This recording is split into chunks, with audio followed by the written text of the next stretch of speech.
Yo, welcome back to the channel, and in today's video I'll be showing you guys how to create this distorted opium effect for next music video or edit.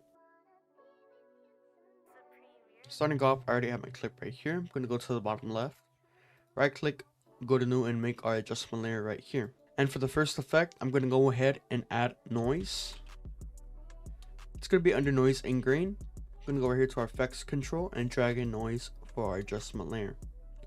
We're going to turn off fuse color noise right here, and we're going to put our amount to 16. Once after that, I'm going to go ahead and close out our menu. Then for the next effect, I'm going to add, it's going to be CC threshold. It's going to give us a nice black and white effect right here. Now actually for this effect, you're going to have to mess around with your threshold settings right here, depending on how much light is in your clip. So for this part right here, I recommend just tweaking it to your own settings.